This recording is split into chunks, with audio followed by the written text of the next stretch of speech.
UNC na athingwa pirakpadagi Asang Kasar Indigenous Peoples Forum gi President famdagi resign tokre. Hayang Imphal gi City Convention da pangthoknaba thorang toriba World Indigenous Day gi thoramda Naga Furuki miyoi amata saruk yaba yaroi haiduna United Naga Council UNC na athingba thamkibaga loinana thoram adu pangthoknaba honabada asoba thodang loramba Indigenous Peoples Forum Manipur IPFM gi President Asang Kasar na mahang napairamba President gi famdagi hadokibaga loinana thoram adu da saruk yaroi haikre hiram asiga mari lenana ngarang Asang Kasar na mahang na Pam thadokpagi cherol ama Indigenous Peoples Forum ge Vice President Pisin Kre Pam thadokpagi cherol aduda palibadi hayeng Imphal da pangthokadoriba World Indigenous Forum Day lisingani kun manga gi thoram ase Naga gi apex body ama oiriba UNC na lokiba firep amadi makhoi gi wakalon adubu ikai kumnaba utuna pam thadokpagi firep ase lobani haire Nakal amarom da Northeast Indigenous Peoples Forum NEIPF Guwahati Head Office Assam ge Chairman Anup Chetriana kuyek pidun thadorokpa cherol amana hairibadi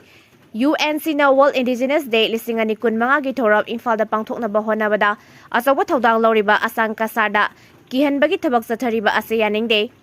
angak pafawi Naga Furuki isini naw sing amadi CSO singnasu IPFM na loriba thodang asibo khangbiduna handak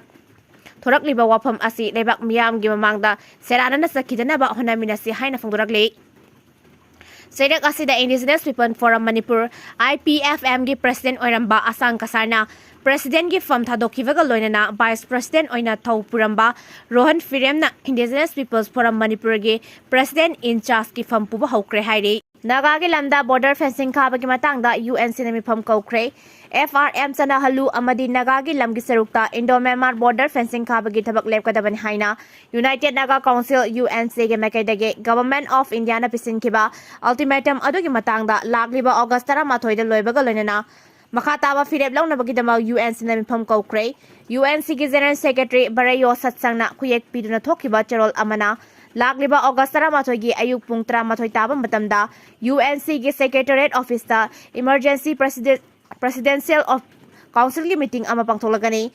mifam aduna FMR amade border fencing gi matangda kumna wa khanagani hairi loinana makhataba khongjang gi damak phirep lawgani mifam aduda tribal ho singi president singnasu sungsoi soidna saruk yagadabani hairakle Manipur Pollution Control Board amade lamsang police ke team na plastic factory ama fagat kre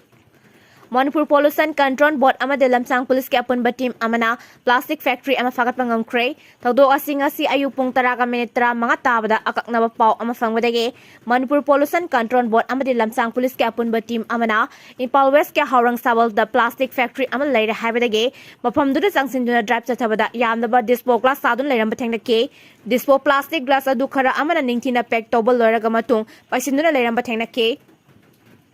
ngasi chathakiba drive aduna factory adu thingjin baga loinana lokhapam thokba thabak lokhalagan haide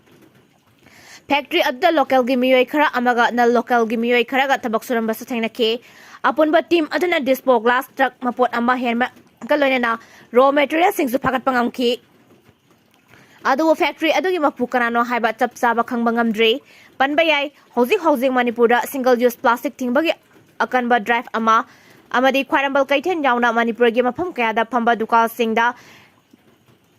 drive chathaduna lairibani adubu ngasi gi drive ase Manipur Pollution Control Board ki khwaidagi sawa mai pakpa drive amani haire